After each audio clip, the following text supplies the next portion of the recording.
बर्तमान कालिया योजना को नहीं बहुत बड़ा गोटे अपडेट आसी जहाँकि आपण खूब शीघ्र मिलवाक जाऊँगी कालिया योजनार 2000 टंका। आपण मैंने समस्ते तो जानते सरकार तरफ काली कैबिनेट बैठक में कालिया योजना टंका वृद्धि करछंती जहाँकि भूमिहीन मानक आउ 2000 टंका देवाई सरकार घोषणा करछंती।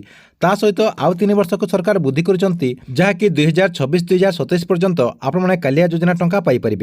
ता सहित जो मैंने भूमिहीन अछंती सेमानक जो आगरू 12,500 टंका मिलुला एवं सरकार तरफ ताकू 14,500 टंका करागला। एवं किंतु कालिया योजना को नहीं आउ गोटे अपडेट आ जाए जहाँकि आपको खूब शीघ्र मिलवाक जाऊँगी कालिया योजनार 2000 टंका। ए नहीं न्यूज आसीगलानी। देखो न्यूज रे कौन रही खूब शीघ्र आसब कालिया योजनार टंका।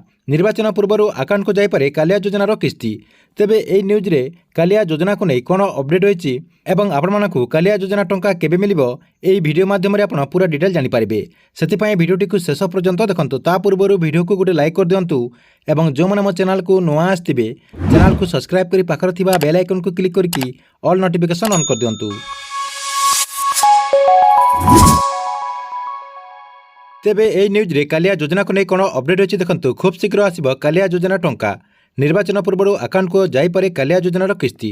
तापर देखो तार तले कौन लिखाई कैबिनेट रे कालिया योजनार नियम संशोधन आनी राज्य सरकार। एणिकी खाली एप्रिल मासर अक्षय तृतीया कि सेप्टेम्बर मासर नुआखाई नुहे जेकोसी मुहूर्त सरकार तरफ चाहिए हिताधिकारी मानते कालिया योजनार सहायता राशि। तेणु कैबिनेट निष्पत्ति जहाँ संकेत मिली निर्वाचन पूर्व चाषी मानक कालिया योजना टंका सरकार प्रदान करपारती। मिलिथिबा सूचना अनुसार फेब्रुआरी शेष सप्ताह किंबा मार्च मासर प्रथम सप्ताह चाषी मान अकाउंट को कालिया योजना टंका आसीपे। सरकार निष्पत्ति को नहीं राजनीतिर गंध बारी देइछंती विरोधी। कहते निर्वाचन आसिले चाषी को टंका दे भोट नेबा यह तांकरी प्लान।